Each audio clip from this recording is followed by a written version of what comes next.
தேவனுடைய நாமம் மகிமைப்படுவதாக இந்த அருமையான சந்தர்ப்பத்தை தேவன் எனக்கு தந்தபடினால் தேவனை நன்றியுடைய ஸ்தோத்திரிக்கு இன்றைக்கு ஒரு வசனங்கள் படிக்க கேட்கலாம். படியுமா? உபாகமத்தின் புஸ்தகம் 30ஆம் அதிகாரம் 30ஆம் அதிகாரம் 1 முதல் 3 வசனம். நான் உனக்கு முன்பாக வைத்த ஆசீர்வாதமும் சாபமுமாகிய இந்த காரியங்கள் எல்லாம் உன்மேல் வரும்போது நீ உன் தேவனாகிய கர்த்தரால் துரத்திவிடப்பட்டு எல்லா ஜாதிகளிடத்திலும் போய் இருக்கும் போது நீ உன் இருதயத்திலே சிந்தனை செய்து உன் தேவனாகிய கர்த்தரிடத்துக்கே திரும்பி நின்று நான் உனக்கு கற்பிக்கிறபடி எல்லாம் நீயும் உன் பிள்ளைகளும் உங்கள் முழு இருதயத்தோடும் உங்கள் முழு ஆத்மாவோடும் அவருடைய சத்தத்துக்கு செவி கொடுத்தால் உன் தேவனாகிய கர்த்தர் உன் சிறையிருப்பை திருப்பி உனக்கு இறங்கி உன் தேவனாகிய கர்த்தர் உன்னை சிதறடித்த எல்லா ஜனங்களிடத்திலும் இருக்கிற உன்னை திரும்ப சேர்த்துக் கொள்ளுவார். தேவனுடைய நாம மகிமைப்படுவதாக இதெல்லாம் படிக்கலாம். இஸ்ரவேல் ஜனங்களை ஜாதிகள் சிதறடித்தல், சிறைப்பிடித்தல், சிதறடித்தல். இப்போ ஓடுறாங்க பார்த்தீங்களா? இருந்து ஜனங்க ஓடுறாங்க பார்த்தீங்களா? இதுதான் சிதறடி. தேவனுடைய நன்மைகளும் தீமைகளும் தேவன் வைத்திருக்கிறார். ஆசீர்வாதம் சாபம் ரெண்டுமே. இப்போ ஆசீர்வாதத்தை சுதந்திரிக்கணும்னா அவன் தேவனுடைய பிரமாணங்களை வாழும். தேவ பிரமாணத்தை விட்டுவிட்டால் சாபங்கள் தான் வரும். இப்போ பாருங்க, இஸ்ரவேல் ஜனங்க ஓடுறாங்க பார்த்தீங்கன்னா, வீட்டுக்கிட்ட பார்க்கும்போது பரதாமமாக இருக்கு. அவங்க பணம் பட்டை கையில் எடுத்துட்டு நகை எடுத்துட்டு இது எல்லாம் அங்கேயே போட்டுடலாம். போட்டு உயிர் கழிச்சா போதும்னு ஓடுறான். கம்மியான இதே மாதிரி தான் இஸ்ரவேல் ஜனங்களுக்கு அப்பவும் சந்தேகம் நடந்தது. இவங்க சிதறடிக்கப்பட்டார். எல்லா ஜாதிகளாலும் இஸ்ரவேல் ஜனங்கள் சிதறடிக்கப்பட்டு அதை குறித்து இருக்கிறது. அப்ப நாம் என்ன செய்யணுமா? அவங்க சிதறடிப்பார். நாம் கீழே படிங்க. உன் தேவனாகிய கர்த்தர் உன் சிறையிருப்பை திருப்பி உனக்கு இறங்கி உன் தேவனாகிய கர்த்தர் உன்னை சிதறடித்த எல்லா ஜனங்களிடத்திலும் இருக்கிற உன்னை திரும்ப சேர்த்துக் கொள்வார். சிதறடித்திருக்கிற எல்லா ஜனங்களிடத்தில் இருந்தாலும் உங்களை தேவன் மறுபடியும் சேர்த்துக் கொள்வார். இதான் இஸ்ரவேலுக்கு உண்டான வாக்குதத்தம். முதல்ல ஒரு தடவை சிதறடிக்கப்பட்டாங்க இஸ்ரேல் காலத்தில், மறுபடியும் சேர்க்கப்பட்டாங்க. இப்போ சிதறடிக்கப்பட்டிருக்கிறாங்க. ஓடுறான், உயிர் கழிச்சா போகணும், ஓடுறான்.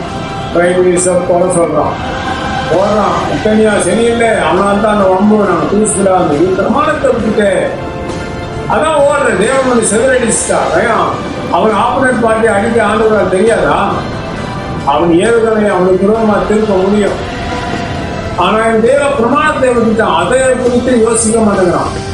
கத்தனியா சரியில்லை, நாங்கள் பீஸ்ஃபுல்லாக இருந்தோம். நீ எல்லாத்துக்கும் சாப்பிட்டு பீஸ்ஃபுல்லாக தான் இருந்தேன். எங்கிட்டே அப்படிதான் இருந்தேன். ஒன்று இருக்கணும்னு ஓடுறேன். இப்போ ஓடுறேன். எல்லா ஜீவன் தப்ப எங்கே ஓடுறதுன்னு தெரியாமல் எல்லாம் ஓடுறாங்க. அருமையானவர்களே, இது என்ன கற்றுக்கொள்கிறோம்னா, ஒரு 3-4 விஷயங்கள் சொல்கிறேன். சத்துரு வந்த முதல் நமக்கு ஜனத்தை ஏற்படுத்துவான். என் வாழ்க்கையில் நடந்து உங்களுக்கு சொல்றேன். எல்லாரை பற்றியும் குறை சொல்றான். நான் இவன் முறையும் சொல்ல மாட்டேங்கிறான். தெரியுங்களே, அதை சொல்றேன். நான் ஒரு ஜனங்களை எனக்கு விதமாக எழுப்பினான். அடுத்து பெண்களை எழுப்பினான். என்னுடைய சரியத்தை உரசுவார்கள் பெண்கள்.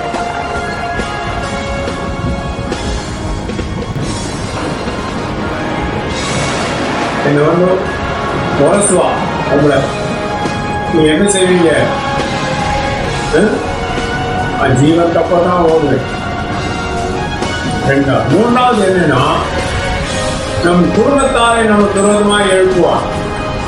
4வது அயலகத்தாரை நமக்கு விரோதமாக எழுப்புவான். அடுத்து பணத்தில் கையை வச்சிருவான். அவனுக்கு நமக்கு கிடைக்கிற பணங்களை கிடைக்க விடாம பண்ணிடுவான். ஓடிட்டு என் வாழ்க்கையில இப்போ எனக்கு பணம் கிடைக்கிற காரணம்னா பணத்தை அவன் சிறைத்து கொள்வான். ஒரு பெண்களை அனுப்புவான். அப்புறம் ஊழியக்கார ஜனங்களை நமக்கு அனுப்புவான். பெண் வந்து நம்மை வசப்படுத்தி அவன் மோகத்தை நம்மக்கிட்ட தீர்த்துக்கிட்டு நாமே படைய போட்டுருக்கோம். ஒரு ஊழியக்காரன் அப்படிதான் நடந்தது. சென்ட்ரல் பாஸ் அவன் விசாரிக்கும் போது நான் பக்கத்தில் இருந்தேன். அந்த பெண்ணை அந்த ஊழியக்காரன் மேலே எல்லா பழியும் அவன் மேலே போட்டேன். எல்லாம் அவர் தான் சரி அவன் மேலேயே போட்டுட்டான். அப்புறம் நீ போயிட்டு கொஞ்ச நேரம் இல்லைம்மா யாருக்கும் சொல்லாதுன்னு சொன்ன பேசுவேன். அப்போதான் சொன்னார், பெண்கள் தப்பு செய்தா அவங்க சொல்லவே மாட்டான். என் மேலே தான் தப்பு இருக்குன்னு அவங்க சொல்லவே மாட்டான். ஆண்கள் மேலே பழி சொல்லிடுவான். அவன் உத்தமிவாது. இவர் தான் போது ஆண் எடுத்த தப்பா நடக்க போயிருக்கிறான்.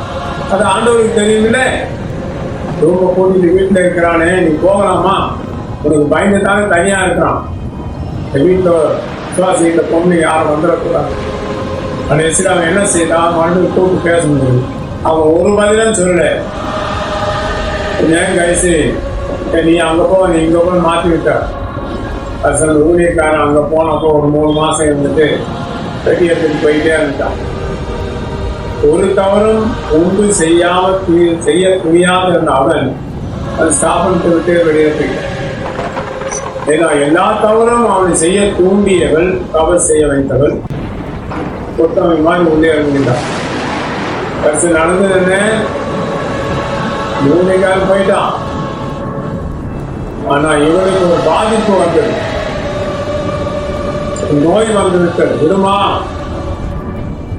செத்து போவோம்னு சொல்லி பயந்துட்டு அறிக்கை செய்துட்டான். நான் செத்து போயிருந்தேன்னு சொல்லி பயந்து அறிக்கை செஞ்சுட்டான். என் மேலே தான் தப்பியா? அந்த அவன் மேலே ஒன்றும் இல்லை, நான் தான் பொய் செஞ்சுட்டேன் பயந்து போய். அந்த ஊழியக்காரன் போயிட்டான். அவன் போய் கல்யாணம் பண்ணிக்கிட்டு வேற ஊருக்கு போயிட்டான். ஆனால் இவன் நிலைமை தான் கேவலமாக போச்சு. முதல்ல இப்போ உண்மையை பேசியிருந்தா அவர் சேர்த்து வச்சு 2 பேரையும் அனுப்பியிருப்பார். அப்போதான் எங்கிட்ட சொன்னார், எதையும் கரையின பெண் குட்டிகளே நம்பக்கூடாது. பாரு எல்லா தப்பும் அவங்ககிட்ட செஞ்சுட்டு இவ உத்தமி மாதிரி பேசுறா பத்தியா? இந்த மாதிரி பெண்கள் தவறு செய்துட்டு ஒன்னே உத்தமி ஒரு மாதிரி பேசுவாங்க. அவங்க நீதி செய்யக்கூடாது, பொறுமையா விட்டு பிடிக்கணும். அதான் அவன் போயிட்டான் பெட்டியத்துக்கு. இவன் தான் கேவலப்படுறான். இப்போ இவனுக்கு மதிப்பில்லை. செத்துப்போவன் சொல்லி அறிக்கை பண்ணிட்டான். ஆனா சாகல. செத்துப்போவன் சொல்லி அறிக்கை பண்ணிட்டான். ஆனா சாகல. இப்ப கேவலப்படுறது யாரு? அவன் தான். இதான் சொன்னான், பெண்கள் கவர் பண்ணுவாங்க, ஆண்கள் மேல பழைய போட்டு தன்னை யோகியமானோட கூட காண்பித்து கொள்வாங்க. என்றால் ஜாக்கிரதையா இருந்துட்டோம். எந்த பெண்ணுக்கு சாதகமா நீ பேசாது, அது அப்படியே விடு. தேவ கோபம் அவன் மேல வரும்போது அவன் ஒன்றும் செய்ய முடியாது. எவ்வளோ பெரிய வேஷம் போட்டாலும் அவன் மேல் செய்ய முடியாது. ஒரு ஜாதி அவனை பாதுகாத்தார். குடும்பத்தாரான அவனுக்கு பாதிப்புதான் வரணும். ஒழிய ஒன்று வர அவன் பொய் சொல்லி தான் வாழணும் காலம் அப்படின்னு சொல்லி எனக்கு சொல்லிக் கொடுத்தார். பாருங்க அருமையானவர்களே, முதல் நமக்கு விரோதமாய் நம்ம ஊழியக்காரர்களை ஏற்படுத்துவான், குறைச்சல் கொடுப்பாங்க. அடுத்தது பெண்கள், ஒரு கூட்ட பெண்கள் நமக்கு விரோதமாய் செயல்படுவார்கள். ஒரு சில பெண்கள் அவர் யோகத்தை தீர்த்து கொள்ள நம்மிடத்தில் பிரயாசப்படுவார்கள். அது என் வாழ்க்கையில் நடந்ததை சொல்றாங்க. அவன் ஒரு குறை அவனை பத்தி குறை சொல்ல மாட்டேங்கிறான், எல்லாரும் குறையும் சொல்றான்னு சொல்றீங்களே, என்னை பத்தி தான் சொல்றேன் புரியுங்களா? எல்லாரும் குறையும் சொல்றேன், என்ன பத்தி சொல்றேன் அவங்களுக்கு, அதான் எதிர்பார்க்கீங்க. அருமையான இதுக்கு பிறகு அவனோட குடும்பத்தாரை நமக்கு விதமாக எடுத்துக்கலாம். அவன் ஆதரவு நமக்கு இல்லாமல் போயிடும். அப்புறம் ஒரு அயலகத்தாரை எழுப்பிடுவான். அவங்களுக்கு அவங்களாம் நமக்கு பாதிப்பு நிர்ணயம் பரியாசமும் ஒரு சக்கந்தமம் அப்படின்னு சொல்லி எல்லாம் வரும். அப்போ இன்னொரு முறை என்ன செய்வோம்னா, நமக்கு உதவியா இருக்கிற ஒரு பெரிய நன்மை இருக்கு, அதான் பணம். அந்த பணத்தை நமக்கு கிடைக்கணும்னாலும் பண்ணிடுவோம். தான் இப்போ என் வாழ்க்கை. இந்த 4 விஷயங்களை என் வாழ்க்கையில பணம் இல்லாமல் பண்ணிட்டான். இல்லையா? பெண்ணை கொண்டா, சத்துவா எழுப்பினா, பொண்ணு உரசினா, இல்லையா? ஊழியக்காரன் எழுத்துவா எழுப்பினா. இப்பயும் சில ஊழியக்காரன் இப்போ குருவா பேசினான். தீமை விட்டு வெளியே வந்த ஊழியக்காரத்துக்கு நிறைய பேருக்கு நான் பழகவே இல்லை, பழக மாட்டேன் நான் அப்படிலாம். புரியுதுங்களா?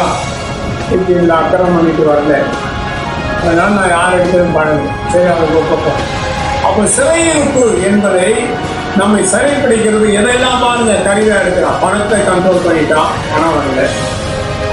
புரியுதுங்களா? நமக்கு சாதகமாக இருந்தவர்களை நமக்கு பாதகமாக மாற்றிவிட்டான், அதுவும் போச்சுது. இதையெல்லாம் கட்டுப்படுத்தி அகன்று போனால் நாம் என்ன செய்வது?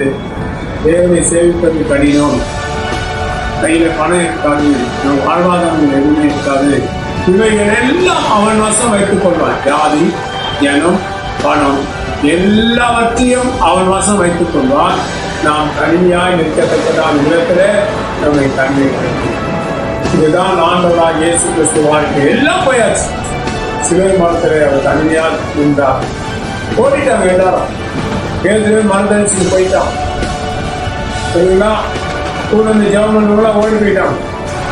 இதே மாதிரி தான் நம்முடைய வாழ்க்கையில சத்துவாகிய சாத்தான் நம்மை தனிமைப்படுத்துவார். நிந்தை வருகிறது, அவமானங்களை ஏற்படுத்துவார், வீண் பழிகளை ஏற்படுத்துவார், ஒரு அவாண்ட பழிகளை நம்மை ஏற்படுத்துவார். நாம் என்ன செய்யும்போதே புரியாது. தப்பிக்க தேவனால முடியும், ஆனாலும் கூட அந்த நேரத்துல நம்ம கடினம் தானே. யோசித்து பாருங்க. ஒரு வேலை கெடுப்பார்கள், ஒரு ஊழியத்தை கெடுப்பார்கள், அவங்க உதவி செய்கிறவர்களை கெடுப்பார்கள். உதவி செய்வார், யாரும் இல்லாமல் போவார்கள். நாம் அனாதையாக நிற்க வேண்டியது வரும். அந்த நேரத்திலே நாம் என்ன செய்வது? தேவன குர்மானங்களை கைக்கொள்வது. நாம் சிதறடிக்கப்பட்டிருக்கலாம். இன்றைக்கு உங்கள் வாழ்க்கையில் நீ சிதறடிக்கப்பட்டிருக்கலாம். ஒரு பிரச்சனை எனக்கு தெரிந்தாலே போதும், இங்க இருந்துதான் ஜெபம் பண்ணுவேன். ஐயோ, என் புருஷன் என்னை கைவிட்டு விடுறாரோ, என் வாழ்க்கை எவ்வளவுதானா என்று நீங்க நினைக்கலாம், பேசியிருக்கலாம். உன்னை சேர்த்து வைத்து விட்டேன். என் வார்த்தை இருக்கும் சத்தம் என் செவியரை கேட்டது. உன்னை என் புருஷனோடு நான் இணைத்து விட்டேன். இங்கே இருந்துதான், இங்க வரல. அருமையானவர்களே, தேவன் நம்மோடு இருந்தால் நம் கிடைக்கிற பாருங்க. நீங்க எனக்கு மிஷினுக்கு பணம் போடுறேன்னு சொல்லிடுறேனே, இப்போ பணம் இல்லைல்ல, போட மனசு இல்லை. அவன் என் பேரை கெடுக்கிறான், போட மாட்டேன் போ அப்படின்னு சொல்லி. இப்போ எனக்கு பணம் இல்லை, என் மிஷின் பணம் போடணும் நினைச்சுங்க, பணம் போடணும். அப்ப இதை நான் என்ன செய்வது? பிசாசு பண்ற, சாத்தான் பண்ற வேலை. அதை முடக்குகிறான் இல்லையா? அப்படி முடக்கி போடுவான். நல்ல நண்பர்களா இருப்பார்கள், அவங்க நம்ம விட்டு போய்விடுவார். அப்போ அவர்கள் நம்ம விட்டு போய்விடுவார்கள், நம்ம பார்க்க மாட்டார். இப்ப நாம் என்ன செய்யறதுன்னா, ஒருவனுடைய வழி தேவனுக்கு பிரியமா என்றால் போதும். தேவன் நம்மை சேர்த்து துரத்தி, எந்தெந்த ஜாதிகள் நம்மை துரத்தினதோ அந்த ஜாதிகள் நடுவே கடவுள் நம்மை வாழ வைப்பார். இதுதான் அந்த வார்த்தை. அப்ப நாம் தேவனை மட்டும் சேவித்தால் பணம் இல்லாமல் போகும், நண்பர்கள் இல்லாமல் போவாங்க, குடும்பத்தார் இல்லாமல் போவாங்க, நம்மை நேசித்த ஆட்கள் நம்ம விட்டு போவாங்க, நம்ம மேலே பழி சொல்லிடுவாங்க, நாம குற்றவாளிகள் அவங்க சொல்லிடுவாங்க, அவங்க மேல குற்றம் இல்லாத மாதிரி பண்ணிடுவோம். இவையெல்லாம் நம்ம பிசாசு. சரி, யோக வாழ்க்கை பாருங்க. மனைவி போய்விட்டால், பிள்ளைகள் இல்லாமல் போயிட்டு, வேலையாட்கள் இல்லாமல் போயிட்டு, அடுத்து மிருக ஜீவங்கள் இல்லாமல் போயிட்டு தனிமையாக நிற்கிறான். அவன் சொல்லி பிடித்து விட்டது. சட்டை எடுத்து சொல்கிறான், ஓடை எடுத்து சொல்கிறான். அந்த நிலைமை பரிதாபமான நிலைமை. சுகமாய் வாழ்ந்து கொண்டிருந்தவன் தேவனை நேசித்ததுனாலே அவனுக்கு எல்லாமே போய், மனைவியே தேவனை தூஷித்து தீவனை விடு என்று சொல்லிவிட்டு போயிட்டான். இப்படிதான் தேவ பிள்ளைகளுக்கு வரும். புரியுங்களா? என்னை பழி வாங்கணும் அப்படி சொன்ன ஆட்கள் தான் எனக்கு தெரியும்.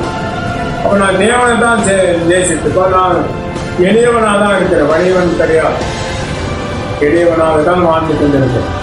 யார் அடித்தாலும் சரி, அடிச்சுட்டு போயிட்டு எனக்கு தெரியும் ஆட்களை எப்படி அடிக்கணும் அப்படின்னு. எனக்கு தொழிலா பயிர் தெரியும், அது யாருக்கும் தெரியாது. மங்கி பயிர், கரண்டை படித்தவங்களுக்கு, ஜூடா படித்தவங்களுக்கு அந்த மங்கி, ஸ்னேக் பயிர் இதெல்லாம் சொல்லித்தரலாம். அதெல்லாம் தெரியும். கொரில்லா பயிர் தெரியாது. எனக்கு ஒரு சொல்லி கொடுத்தாரு, கொரில்லா பயிர் எப்படி பண்ணணும். ஒன்று நீங்கள் அடிக்கவே வேண்டாங்க, முழுக்கா எலும்பு போயிடும். அதுக்கு என்ன செய்யறது? ஹிப்னாட்டிசம் பழகம். அதுக்கு என்னன்னா, ஒரு நம்மளோட மேன் ஸ்பிரிட்டை உருவேற்றவன். என்னோட ஆவி எந்த மேன் ஸ்பிரிட்டை கொண்டு இன்னொருவருடைய ஆவியை நாம் அடக்கி விடலாம். இதெல்லாம் தப்புனால பேசுறோம். அப்போ நம்ம என்ன சில சொல்லுவா சரீரத்தில் கலந்து வந்ததுன்னா என்ன செய்யணும்? மாட்டுக்கறி சாப்பிடணும், மாட்டுக்கறி சாப்பிடணும், பன்னிக்கறி சாப்பிடணும் இப்படிலாம் சொல்லுவாங்க. மாட்டுக்கறி சாப்பிடுறியோ, பன்னிக்கறி சாப்பிடுறியோ, மாட்டுக்கறி சாப்பிடுறது இல்லை. நான் சில இலைகளை சாப்பிடுவேன். அது யாருக்கும் சொல்லித்தரணும். நான் போய் அந்த இலைகளை எங்கே படித்து கொண்டு வந்து அதை தான் சாப்பிடுவேன். அது என் எலும்புகளை பலப்படுத்துகிறது, என் நரம்புகளை பலப்படுத்துகிறது, என்னோட தசை நாள்களை பலப்படுத்துகிறது. புரிஞ்சுங்களா? தசை நாள்கள் அது இலைகள். அது யாருக்கும் சொல்லித்தர மாட்டேன். அது எல்லாருக்கும் சொல்லிட்டு என் மகனும் சொல்லிட்டு போது அவனை சோதிச்சு பார்ப்பேன். யாருக்கு தான் சொல்லிடுவானா? அந்த இலைகள் எங்கே இருக்குன்னு போயிட்டு அதை பறித்து கொண்டு வந்து அதை தான் சாப்பிட்டேன். நான் அதை தான் சாப்பிட்டேன்.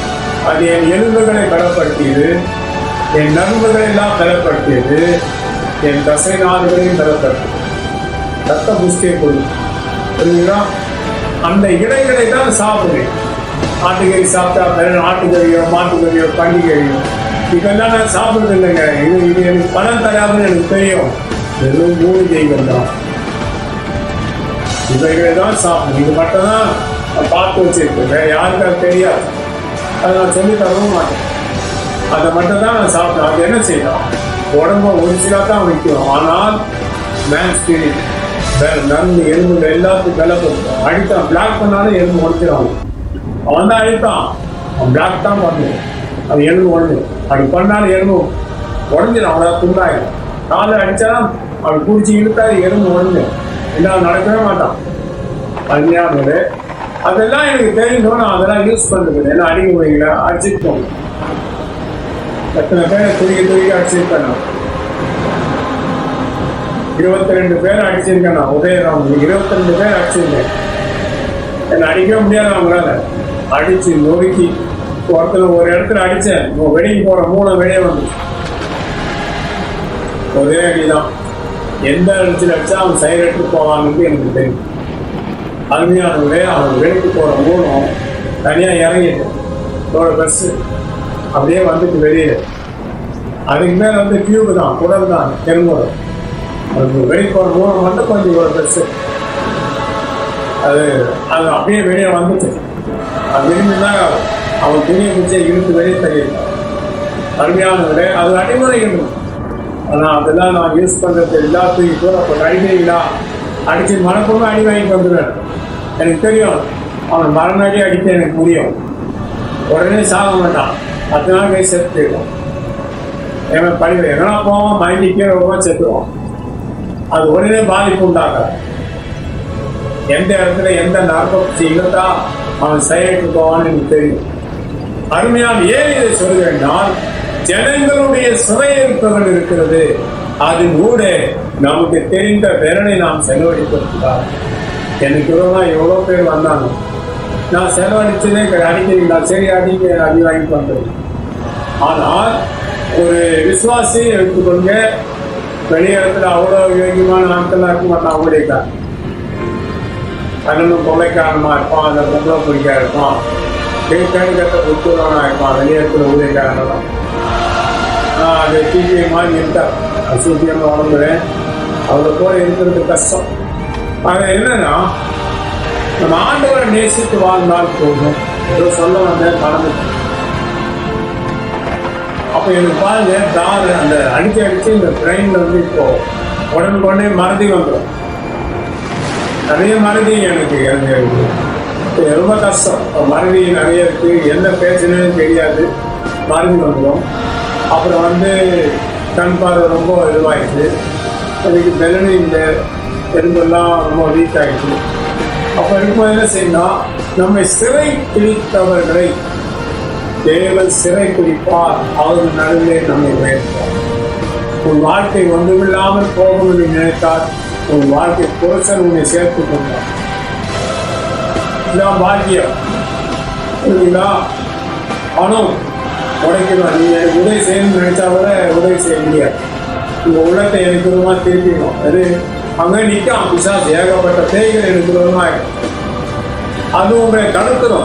உங்களை எனக்கு விதமாக ஏவி விடுவான ஒழிய எனக்கு சாதகமா நீங்க நிற்கவே முடியாது, உங்களோட பழி வாங்கி வைத்தான் சமயம் அப்படின்னா நீங்க பேசுறீங்க. என்ன பழி வாங்கணும்னு அவசியமே இல்லை. ஒரு ஊர்ல நான் இருந்தேன், சங்கரன் கோவில் பக்கம் போகும்போது ஒரு கோயில பேய்கள் எல்லாம் சாமின்னு சொல்லி 60 சாமி ஆடுது. ஒரு 60 சாமி மேலதான் கூடுதலாக தான் ஆடுது. என்கிட்ட கேட்டாங்க, இப்படி இருக்க என்ன செய்யலாம்? நான் ஒரு நம்பர் கொடுத்தேன், இந்த இடத்துக்கு போங்க, ஆனால் யாருக்கும் சொல்லுவீங்களா, பணம் கேட்பாங்க, கொடுங்க. அவங்க வருவாங்க, வர்றது யாருக்கும் தெரியாது, வந்துடுவாங்க. அவங்க வந்து இதெல்லாம் பார்ப்பாங்க, பார்த்துட்டு அவங்க சின்ன ஒரு யாகம் தனிமையாக நடத்துவாங்க. நடத்துறதுல இந்த ஆளுங்களெல்லாம் பிடிச்சி அவங்க கைவசம் வச்சிருவாங்க, அதை வச்சு கொண்டு போயிடுவாங்க. ஆனால் நீங்கள் யாருக்கும் சொல்லக்கூடாது, யாரை வர வைப்பேன் அப்படின்லாம் சொல்லக்கூடாது, உங்களுக்குள்ளதான் இருக்கும். அவங்க வந்தாங்க, உங்களுக்கு யாரு என் நம்பர்லாம் கொடுத்தது?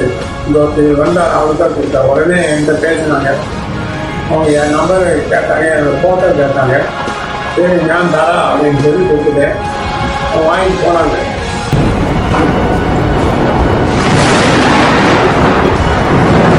செய்த புரியலன்னா உங்கள் டைரியில் என் ஃபோட்டோ ஒட்டிட்டாங்க, என் நம்பர், என் அட்ரஸ் எல்லாம் வச்சுட்டாங்க.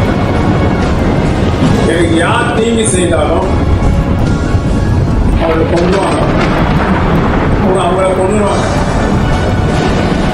அந்த குடும்பம் இருக்காது, அழிச்சிடுவாங்க. அவங்க எந்த மந்திரவாதிகிட்ட போனாலும் அந்த மாந்திரிக சக்தி இருக்குல்ல, அதை அவங்க எடுத்துருவாங்க. அவங்ககிட்ட பொய்யெல்லாம் சொல்ல முடியாது. இந்த சவுத் இந்தியாவில் தெய்வீக சக்தி உள்ள, தெய்வ சக்தி உள்ள மாந்திரிகத்தையும் பூசாரத்து வேலையும் செய்கிறவர் 42 பேர் இருக்காங்க. தெரியுமா அவங்களுக்கு?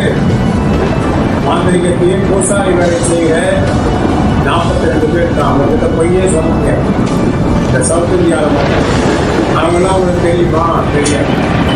அவங்க அப்படியேப்பட்ட இடத்துல என் நம்பர். அவங்க எப்போ டைரி எழுதி பார்க்குறாங்களோ அந்த குடும்பம் ஒன்றும் இல்லாமல் போயிடும், அழிச்சிருவாங்க, வேறோடு பிடிக்குவாங்க. ஆனால் அப்படி இருந்தாலும் நான் அவங்களை கான்டாக்ட் பண்ணுறதே இல்லை. அதில் முக்கியமான 3 பேர் இறந்துட்டாங்க. ஏன்னா அவங்க உடனே பார்த்துருவாங்க. பார்த்துட்டு உடனே தீங்கி செஞ்சிருவாங்க. தான் நைட்டு படுக்கும், மறுநாள் எழுப்பாங்க. நைட்டு படுக்கும், மறுநாள் எழுப்பாங்க. அந்த ஆள் பேரு மாட்டாங்க. இதே மாதிரி நடக்குங்க. அவங்க இறந்துட்டாங்க. நான் எதையும் யாருக்கும் ஒன்றும் நடக்கிறதோ செய்ய முடியாது. எனக்கு தீங்கி பேசுறியா, இதான் சமயம் பழி வாங்கன்னு சொல்றியா, நைட்டு படுத்த மறுநாள் நீ எழுந்துவாங்க. அவங்க வீட்டுக்கு வந்துடுவாங்க. நீ தூங்கிட்டு போய் உள்ள வந்துடுவாங்க. வர்றது யாருக்கும் தெரியாது. வாயு மூட்டை பொத்தி உயிர் போட வேண்டாம் விட மாட்டாங்க. அப்படியே அவங்க கொண்டுட்டு ஜீவன் போனப்ப அந்த உயிரை பிடிச்சிக்கிட்டு அவங்க போயிடுவாங்க. இப்போ டாக்டர்லாம் இருக்கிறாங்க. அப்ப நாம் என்ன செய்யலன்னா, நம்மை சிறைப்படுத்துகிறவர்களை தேவன் சிறைப்படுத்துவார் என்று. அப்ப தேவன் நாம் தேவன் பட்ச திரும்புவாங்க. என்ன அடிக்க போறீங்கிறாங்க, வாங்க அடி. ஏன்னா அவன் சாக போனான்னு எனக்கு நல்லா தெரியும். எனக்கு சிபிஎம் ஒரு பாசம் சொல்லி கொடுத்தார். அவன் விசுவாச்சாரத்துலாம் ஊழியக்கான விசுவாசி தான் பிரச்சனை பண்ணுவான். அப்ப என்ன அது, அவன் ஒண்ணு இல்லை, இப்படியும் யூஸ் பண்ணிக்கோ வார்த்தையை. அவன் ஆவியை ஒப்பு கொடுத்தது போதும். நாம் இந்த இடத்த விட்டு போயிடலாம். அவன் 100 வருஷம் கழிச்சு செத்தாலும் பரலோகத்துக்கு போக மாட்டான். உன்னோட அடிச்சிட்டானா, உன் மேல ஒரு பழி போட்டானா, அந்த நேரத்தில் சின்ன வார்த்தை, இந்த வார்த்தையை சொல்லிடு, அவன் காதில் கேட்காத வரைக்கும் அடிச்சா அடி வாங்கிட்டு வந்துடு. அவன் பரலோகத்துக்கே போக மாட்டான். அவன் கிறிஸ்தவனா இருந்தாலும் சரி, விசுவாசம், அவன் பரலோகத்துக்கு போக மாட்டான். எத்தனை 1000 கோடிகளை கொண்டு போய் கொடுத்தாலும் காணிக்க கொடுத்தாலும் அவனை பரலோகத்துக்கு ஒருவரான அனுப்ப முடியாது. அவன் பரலோகமே போக மாட்டான் அப்படின்னு எனக்கு சில விஷயங்களை சொல்லிக் கொடுத்துட்டாங்க. டிபிஎம் மூலியக்காகத்தான் சொல்லிக் கொடுத்தாங்க. இந்த மாதிரி நிறைய பேரை நான் ஒப்பு கொடுத்துருக்கிறேன். அவன் சாகும் போது பரலோகத்துக்கு போக மாட்டான். செத்தா பரலோகத்துக்கு போகவே மாட்டாங்க. நீ எப்படியாப்பட்ட விசுவாசம்னா இருந்துக்கோ, 1000 ஊழியக்காரன் சேர்ந்து உங்களுக்கு ஜெபம் பண்ணாலும் நீ பரலோகத்துக்கு போக மாட்டேன். உன் நிலைமை ரொம்ப மோசமான நிலைமை. என் குடும்பத்தில் அரசியல்வாதி இருக்கான், ஒரு போலீஸ் அதிகாரி இருக்கான், ஒரு ரவுடி இருக்கான். என்னால் ஒன்றுமே பண்ண முடியாது. தேவையான பணம் இருக்கு. எனக்கு ஒரு மந்திரவாதி தெரியும். அப்படின்னு சொல்லிட்டு வாழ்ந்தாலும் உன்னை அது பரலோகத்துக்கு போக ஒரு வார்த்தை சொல்கிற, உன் ஜாதி குறித்து சொன்னா உனக்கு போவாங்க. உன் ஜாதி உன்னை கொலைகாரனா மாத்திட்டு, உன் ஜாதி உன்னை நரகாக்கனின் மகனாய் மாற்றிவிட்டு ஓடி ஒளியே இருக்கும். அருமையான சகோதரனே, உன் ஜாதிக்காக நீ வைராக்கியமாய் நின்றாய். உன் ஜாதி உன்னை கொலைகாரனாகவும் உன்னை நரகாக்கனின் மகனாய் மாற்றிவிட்டது. உன் நிலைமை இப்ப பரிதாபத்துக்குரியது. எந்த திசையில இருந்தாலும் நீ என்ன செய்ய போகிறாய் என்று ஒன்றும் புரியவில்லை. உன் ஆத்மாவுக்கு நீதான் உத்தரவாதி. ஜாதி உன்னை கொலைகாரனாகவும் உன்னை நரகாக்கனின் மகனாய் மாற்றிவிட்டது. எல்லாரும் உன்னை துர்போதனப்படுத்தி விட்டார்கள், பணம் கொடுப்பார்கள். உன் நிலைமை பரிதாபத்துக்குரியதாக இருக்கிறது. இந்த யார் உன்னை பரலோகத்துக்கு கொண்டு போவாங்க? உன் ஜாதி உன்னை காரணே உன்னை துர்போதனப்படுத்திட்டான். உன் பேரை சொல்லி எல்லாரையும் மிரட்டினான். கடைசி உன் நிலைமை பரிதாபத்துக்குரியதாச்சு. நிலைமை மிகவும் பரிதாபத்து. பணம் இருக்கலாம், பரிதாபத்துக்குரியதாக மாறி நீ என்ன செய்வோம்? நம்ம பயன்படுத்து. அருமையானவர்களே, தேவனை நம்பி வாழ வேண்டும். ரவுடியை நம்பி வாழக்கூடாதுங்க. பணத்தை நம்பி வாழக்கூடாது. அரசியல்வாதியை நம்பி வாழாதீங்க. என் பொண்ணு பெரிய போலீஸ் ஆபீசர் இருக்கான், அதை நம்பி வாழாதீங்க. ஒரே அட்டாக் தான், வாட்ஸ்அப். ஏன்னா தேவனுடைய பிரமாணத்துக்குள்ளே உங்களை நியமித்து வைக்க வேண்டும். இவைகளை குறித்து மேன்மை பாராட்டினால் நீ எந்த பருவத்துக்கு போக போற? உன் நிலைமை மிகவும் பரிதாபம். உன் பாவம் உன் வாசற்படியில் படுத்திருக்கிறது. உன் குடும்பத்தால் செய்த பாவம், அப்பன் செய்த பாவம் உன்னை நரகத்துக்கு கொண்டு போக போகிறது. உன் ஜாதி உன்னை நரகத்துக்கு கொண்டு போக போகிறது. உன் மூதாட்டின் ஆளுகையில் இருக்கிறாய். முந்தினவர்கள் ஆளுகை இருக்கும். இது ஒன்றும் பண்ண முடியாது. உன்னோட விவசாயிகிட்ட போய் சொல்லி பார்ப்போம். உன் கதையை முடிச்சிடுவான். என்னிடத்துல நீ வைராக்கியம் பாராட்டு. நான் ஒன்றும் இல்லை, அச்சா வாங்கிட்டு நான் திருப்பி அடிக்க மாட்டேன். அதுக்கு ஒரு விலை எனக்கு கிடையாது. ஒன்று தெரியும், உன்னை நரகத்துக்கு அனுப்ப முடியும். நீ விசுவாசியா இருந்தாலும் பருவத்துக்கு போக ஊனைக்காரனை காப்பாற்றவே முடியாது. பருவம் பணம் வாங்குவான், சாப்பிடுவான். ஒருத்தனோட பருவத்துக்கு அனுப்ப மாட்டேன். ஏன்னா உங்ககிட்ட முன்னோர் ஜாதி சாபம் விட்டேங்க. ஜாதி சாபம் விட்டேங்க. அதான் உனக்கு இந்த பேச்செல்லாம் வருது. இப்போ முன்னோர்கள் ஆளுகை உனக்குள்ள இருக்கு. நீ எப்படி பருவத்துக்கு போக? தேவன் ஆளுகை உனக்குள்ள இருக்கா? இல்லையே. அப்ப நீங்க என்ன செய்யணும்? வீட்டில் உட்காந்து ஜெபம். ஆண்டவரே, என் முன்னோர்கள் என்னை ஆளக்கூடாது. என் ஜாதிகள் என்னை ஆளக்கூடாது. என் ஜாதி ஆவிகள் என்னை ஆளக்கூடாது. அவைகளை எங்களை விட்டு அப்புறப்படுத்தப்பட்டு போகட்டும். உங்கள் ராஜ்யங்களுக்கு ஆளுகட்டும். ஆண்டவரே, இந்த ஆவியங்களை ஆளுகை செய்யட்டும். என் முன்னோர்கள் ஜாதி ஆவிகள் எங்களை ஆளக்கூடாது. அவைகளை நாங்கள் எங்களை விட்டு அகன்று பண்ணுங்க. உங்களுடைய ஆளுகையை நாங்கள் வாழ்ந்தால் போகணும். இதுல நீங்க கொண்டு வாங்க. அப்பதான் நீங்க பரலோகத்துக்கு போகணும். நிறைய பேர் சொன்னேன், வீடியோ யாரெல்லாம் பார்க்குறீங்களோ, நீங்க முதல்ல தேவ ராஜ்யத்துக்குள்ள, தேவன் அன்பின் ராஜ்யத்துக்குள்ள வரணும். முன்னோர் ஆளுகையில இருக்கக்கூடாது. அவங்க உலகாதுங்க. அவங்க ஆளுகையில போகவே கூடாது. ஆண்டவர் ஆளுகையில கொண்டு வா. அதான் அவங்களுக்கு நன்மை. அவங்களை அடிச்சிடலாம், அவங்களை அடிச்சிடலாம், அவங்களை வெட்டிடலாம். இதெல்லாம் வந்து பேய்த்தனங்கள். சொல்லுங்களா? பேய்த்தனம். இன்னொரு உன்னோட உயர்ந்த ஒரு பலசாலி இருந்தா நீங்க போக முடியுமா? அவங்ககிட்ட வாழை ஒட்ட வச்சுக்கிட்டு உட்கார்ந்துருக்கு. இப்போ அவங்ககிட்ட மோதினதான் தேவன் நம் சத்துருக்களை அவர்களால் மேற்கொள்ள முடியாத சத்துருக்களிடத்திலே தேவன் ஒவ்வொரு பார்த்து சொல்லியிருக்கார். இப்ப நாம் அமைதியா இருக்கணும், சாந்தமா இருக்கணும். விஷயம் தெரியும். சொல்லுங்களா? ஒரு பெண்ணாலே என்னை கவுக்க முடியல. அவர் இடத்துல நான் போய் ஒரு பெண்ணை எடுத்து அசுத்தமான பாவத்தில் ஈடுபடுது. அவள் தான் வருவோம். நான் போய் ஈடுபடுது. எந்த பெண்ணுகிட்டே அசுத்தமாக நான் போய் தப்பாக பேசுறது கிடையாது. யார் பணத்தையும் அபகரித்ததும் இல்லை, யார் பொருட்களை அபகரித்ததும் இல்லை. கேட்டீங்கல்ல, அவன் எல்லாருக்கும் குறை சொல்றான். அவனை பத்தி குறை சொல்ல பாருங்க. எந்த முட்டாள் சொல்றாலும் ஒரு நாள் சொல்லிட்டு சொல்லுங்க. குடும்பத்தை சேர்ந்து ஒரு நபர் சொன்னாங்க, எந்த முட்டாள் அப்படி சொல்லுவான். அருமையானவர்களே, இதான் எனக்கு எந்த பெண்களுக்கு நான் போய் பாவம் செய்யலைங்க. யார் பணத்தை அபகரிக்கிறேன், யார் பணத்தை திருடலை, யார் பொருளையும் திருடலை, யாரோட சொத்துக்கு நான் ஆசைப்பட்டதில்லை. இது வந்து கண்ணியமாய் வாழ தேவன் உதவி செய்கிறார். சீக்கிரம் வெளியே வந்துட்டா மறைவு மரியாதை குறைக்க அவனையும் பேசலையா? ஊழியக்காரன் உன்னை பரலோகத்துக்கு அனுப்ப மாட்டான். சுய புரட்சிக்கார கல்யாணம் பண்ணாமல் இருக்க சுய புரட்சிக்கார கமல் அவன் பரலோகத்துக்கு அனுப்ப பண்ணி எரியப்பான். அவன் வழிக்கு யாரையும் அனுப்ப ஆயத்தப்படுத்த முடியாது. இந்த மாதிரி எல்லாம் சொல்லிட்டே இருப்பேன். ஆனால் தேவனை நம்பணும். ஆண்டவர் உங்களை தேடி வரணும். அதுக்கு நீங்க ஏற்பாடு பண்ணணும். மனசாப்ப ஆண்டவரே, நான் யாருக்காக தீங்கு செய்வது உண்டானால் என்னை மன்னித்து விடுங்கள். யாருக்கு விரோதமாக பேசுவது உண்டானால் என்னை மன்னித்து விடுங்கள். யாருக்காக நாம் ஒரு விதமாக நடந்து தப்பாக நடந்து உண்டானால், அடித்தது உண்டானால், அடிக்கணும் திட்டமிடுறது உண்டானால் என்னை மன்னிச்சுங்க. அது ஆண்டவர்கள் கேளுங்க.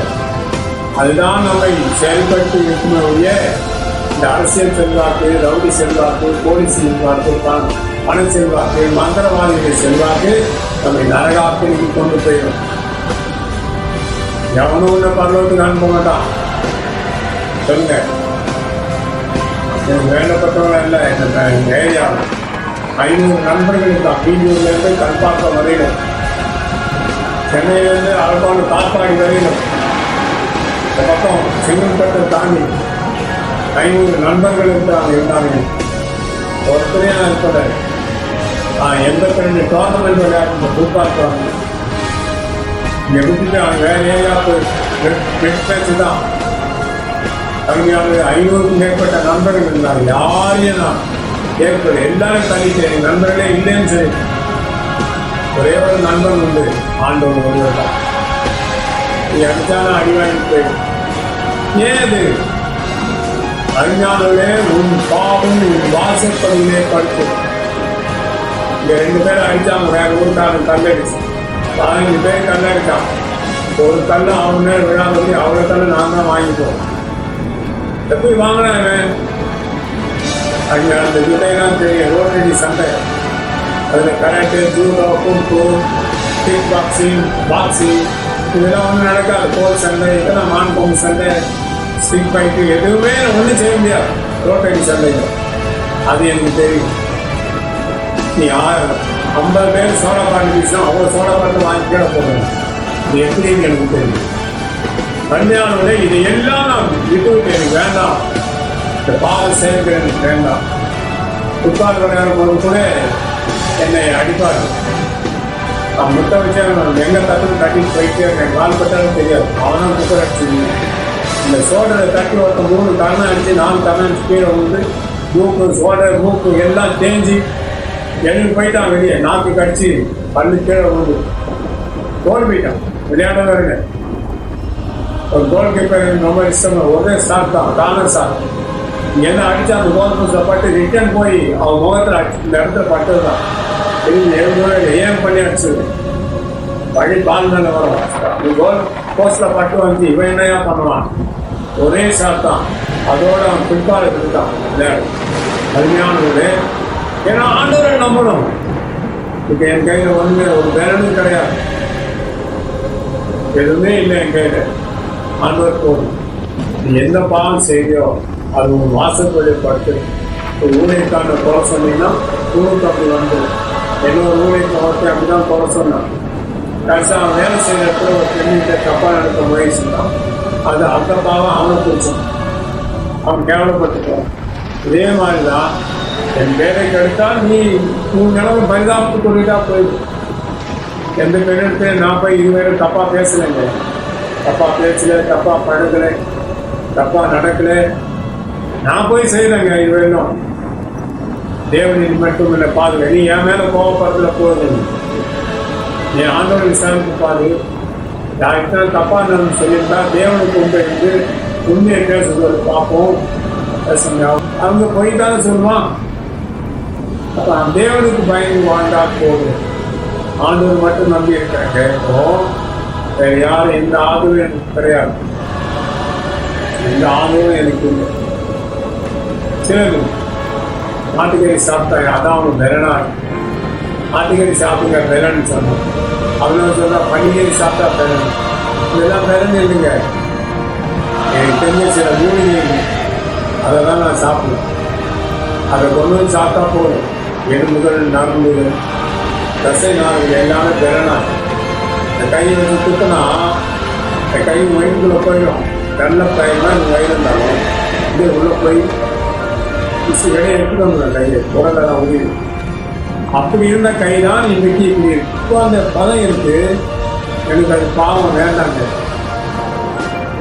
நான் வீட்டு அதெல்லாம் பேசக்கூடாது. யாரை எப்படி அடிச்சேன்னா யூடியூப் பேசக்கூடாது. எனக்கு தெரிஞ்ச ஃபைட் யாருக்கும் நான் சொல்லி தருது. யூடியூப் தொழிலா ஃபைட்னா சும்மா இல்லை. அது டிப்ராக்டிஷன் பாருங்க. அதான் செய்யணும். அப்போ நமக்கு இதெல்லாம் தூக்கி தூர போட்டாச்சு.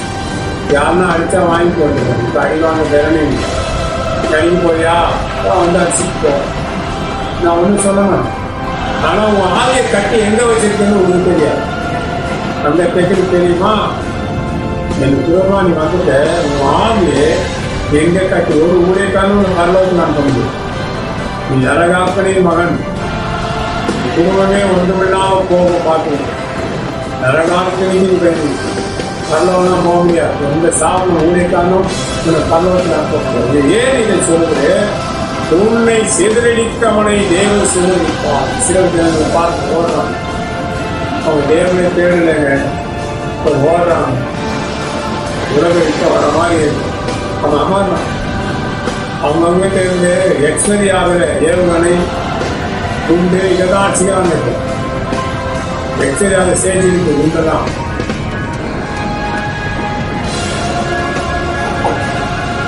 அதெல்லாம் அவங்க நாட்டில் வச்சுருந்தா அவங்களுக்கு தான் பாருங்க. அதனால அது குப்பையை அள்ளி வேற நாட்டில் தட்டான். எக்ஸ்பெரி ஆகிருந்த அந்த கோட்டாக குண்டெல்லாம் வேற நாட்டுக்கு அனுப்புறான். இவங்கிட்ட எக்ஸ்பெரி ஆகிற குண்டெல்லாம் ஏவுகள் இல்லை. அந்த நாட்டுக்கு அனுப்புறான். பாதிக்கு என் நாட்டு அவன் இங்கே அடிக்கிறான். ஆனால் அங்கே அடிக்கிறான். அவன் புதுசாக செஞ்சுக்கலாம். இந்த எக்ஸ்பெரி ஆகிறது தான் யூஸ் பண்ணிக்கிட்டு இருக்காங்க. புதுசாக செஞ்சுக்கலாம்ல. அதனால இதை காலி பண்ணிட்டு இருக்கான். இதான் அது சூழ்ச்சி. தொழிற்சங்க பாதிக்கப்பட்டு போகிறான். ஒரு யுத்தம் வருதுன்னா அவன் ஆர்மிக்காரன் சாவான். தொழிற்சங்க சாவான். எந்த அரசியல்வாதிகளும் செத்து இருக்கிறான்னா ஒரு எங்கன்னா உலக நாடுகளில் பாதிக்கப்பட்டு ஒரு பிரதமர் செத்துருக்கானா ஒரு அதிகம் செத்துருக்கானா போல ஒருத்தவங்களும் சாக மாட்டாங்க. பொதுமக்கள் தான் சாவாங்க. புரியுதுங்களா? சண்டை போட்டு ஒரு கேபினட் மினிஸ்டர் செத்துருக்காரா? இல்லை. அவனை உள்ளே இருப்பான். பந்தோபஸ்தா பாதிக்கப்பட்டு பாடுறதுலாம் பொது ஜனங்க. ஆர்மியில் இருக்கிற ஜனங்க தான் சாவாங்க இருக்கு. இவங்க சாகவே மாட்டாங்க. இவங்களாம் மறைஞ்சிருப்பான். அப்புறம் வந்து பேசுவாங்க. என்ன பண்ணுவான்? செட்டில்மெண்ட் கொடுத்துருவான். அவன் தான் பொதுமக்கள் ஆர்மியில் இருக்கிறது தான் சாவாங்க. இங்கே எக்ஸ்பெரியாக இருக்கிற அந்த தோட்டாவை இருப்பான். ஏவுகணையில் அங்கே இருக்கான். அங்கே எக்ஸ்பெரி ஆகிறத தூக்கி இங்கே இருக்கான். பாதிக்கப்பட்டு பொது ஜனங்க. புரியுதா? ஆர்மியில் இருக்கிறது சாவாங்க. ஆகும். இவங்கெல்லாம் உள்ளே இருப்பாங்க. அவங்களுக்கு ஒரு சாபம் வராது. அப்போ நாம் என்ன செய்யணும்? பொதுமக்களுக்காக ஜெபம் பண்ணணும். அங்கெல்லாம் வெளிநாடுகளில் அங்கே சண்டை. தமிழ்நாட்டில் ஜாதி சண்டை, ஜாதி வெறி. தமிழ் ஜாதிகள் அவர் பேர் என்னன்னா கோயம்புத்தூர்கார் பேசுவார். திருமாவளவன் மீட்டிங்கில் பேசியிருக்கார். அவர் பேர் சரியா பெரியார் மாதிரிலாம் நினச்சார். சத்யராஜ். தமிழன் தான் தமிழனை கொள்றான் அவர் சொல்றாரு. பார்த்துங்க, தமிழன் தான் தமிழனை கொள்றான். சரி, யார் கொள்றது? உண்மை எனக்கு விருதுமா? நீ தான் தமிழன், நானும் தமிழ் ஜாதி தான். நீ வந்து என்ன கொள்றதுக்கு திட்டம் போடுறா. உனக்கு பின்னாடி இருக்க சக்தி என்ன? ஒரு கொள்ளாத ஆவியுடைய ஆளுகை செய்யும். தமிழனை அடித்து கொண்டு சாகுறான். இதான் இப்போ நடக்குது. ஏன் உங்களுக்கு ஒரு ஜாதிக்கணும் இன்னொரு ஜாதி ஏழுக்கு? அதுவும் ஒரு பணத்தை பறையர்கிட்ட போய் காட்டு. அவங்க போல கோழை யார்? கோழை இவங்கிட்ட வந்து காட்டலாம். பறையர்களை அடிச்சிடுவோம், வெட்டிடுவோம், போடுவோம். நீயே கோழை. உன்னோட பெருசாலி கிட்ட போ, போர்வையில வாழை ஒட்ட வச்சுட்டாங்க.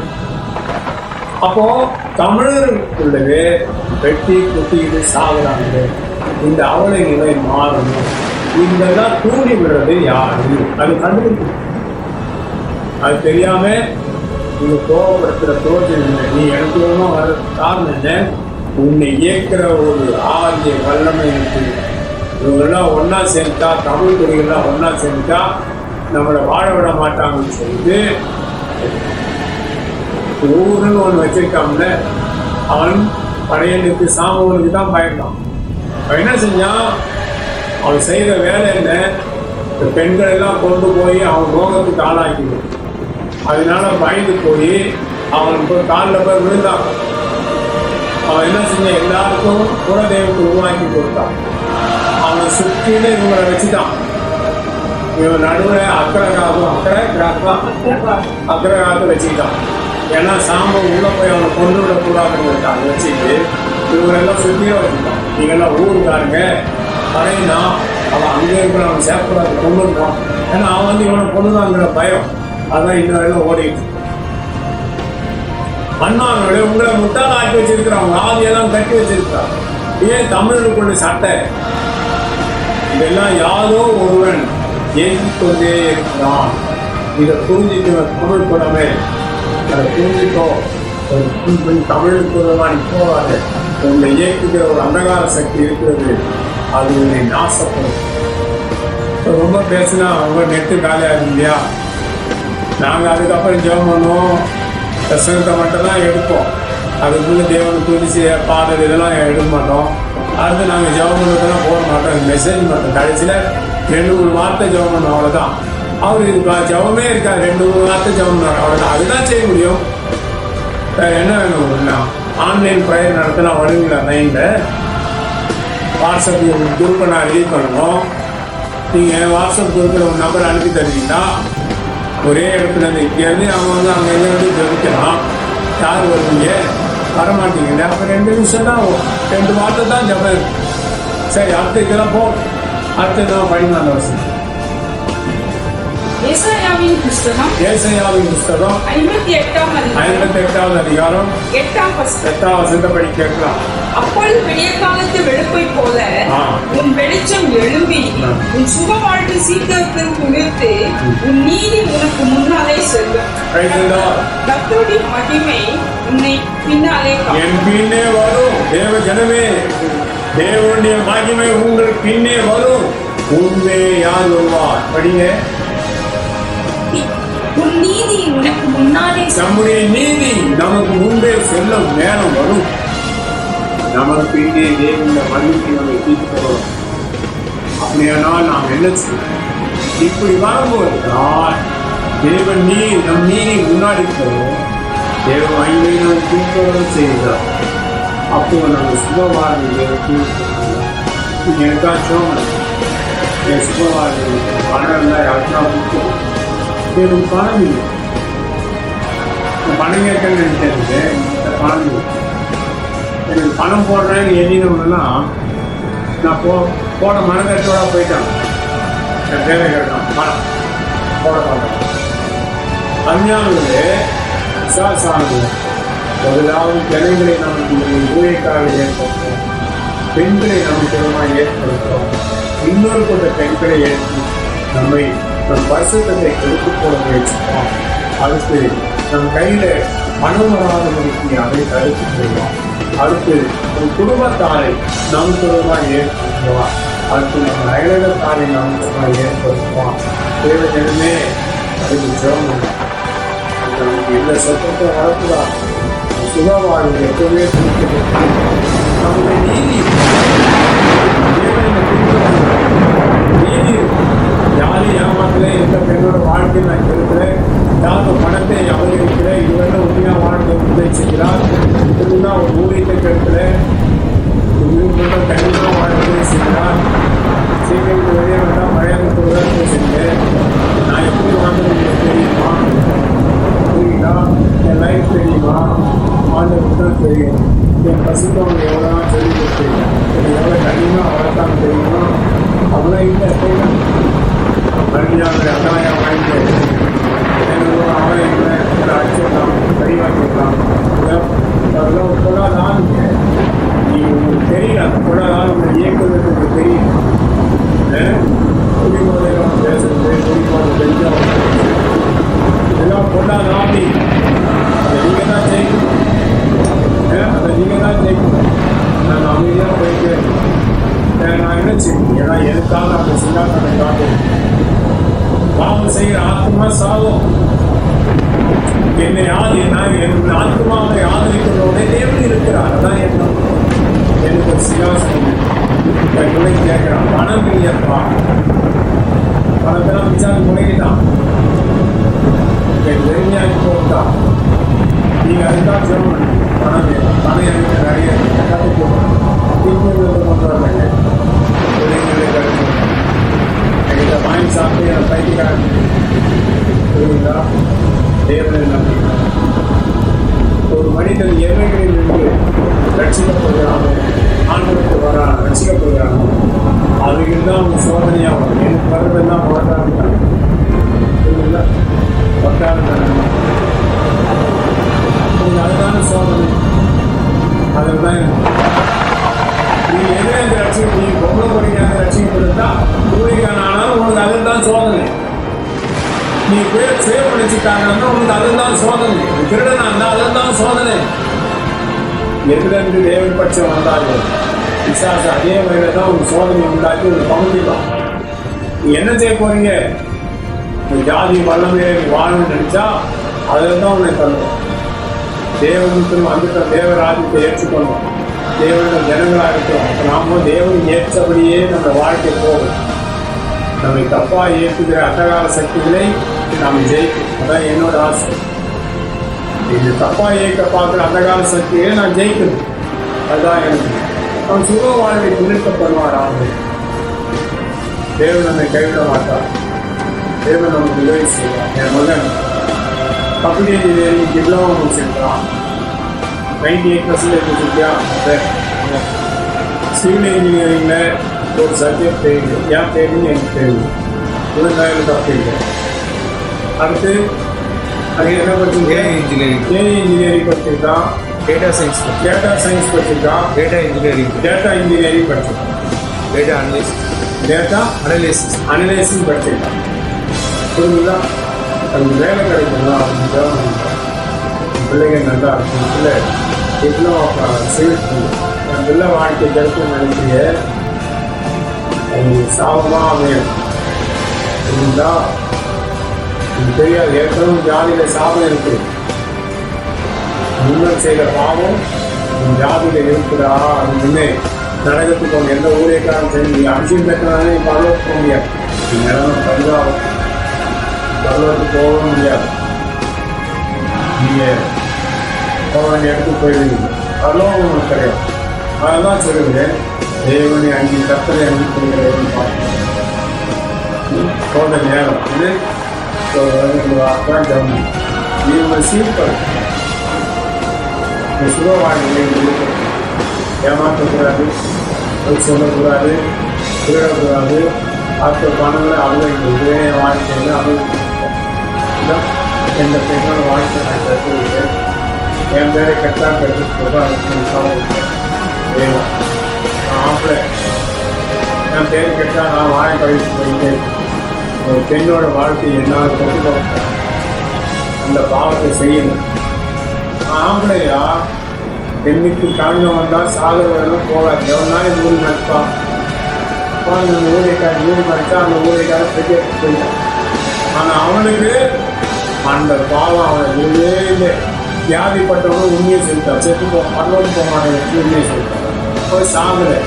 இப்போ அவன் நடந்த சம்பவம் தான். அவங்களுக்கும் ஊழியக்காரை கூட்டிகிட்டு போயிட்டார். அவர் கல்யாணம் பண்ணி வாழ்ந்தார். அவர் செத்து போயிட்டார்.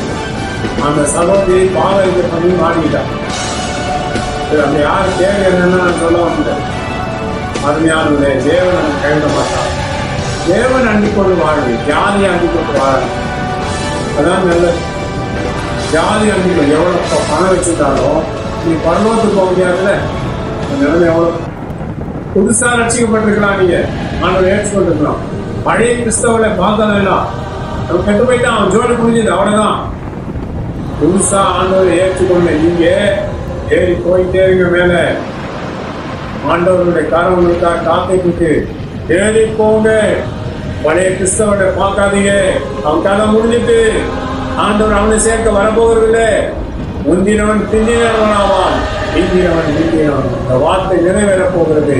புதுசா ஆண்டவராக இயேசு கிறிஸ்துவை சொந்த ரட்சகரா ஏற்றுக்கொண்ட ஜனமே, நீ வார்த்தை ஏறிப்போ. அந்த பக்கம் இந்த பக்கம் பார்க்காத. அந்த கிறிஸ்தவம் இருக்கான், அந்த கிறிஸ்தவம் இருக்கான், பார்க்காதீங்க. நீ போயிட்டே பின்னோட்டி பார்த்து உப்புக்குமாய் போயிட்டா. இந்த நிலம் உங்களுக்கு வரக்கூடாது. முதல்ல ஆண்டவரை புதுசா ஏற்றுக்கிட்டு இருக்கீங்க, போங்க. எப்படி இருக்கு உங்க லைஃப்? உங்க லைஃபோட இந்த லைஃப் சூப்பரா இருக்கும். கண்களிலே வெளிச்சம் வந்துடும். நீ பாவமா யாரும் பார்க்க முடியாது. பரிசுத்தவன் கண்களுக்குள்ள வந்துடும். நீ வார்த்தையில பரிசுத்தம் வந்துடும். நீ எண்ணங்களே பரிசுத்தம் வந்துடும். தேவன் அதான் செய்யும்.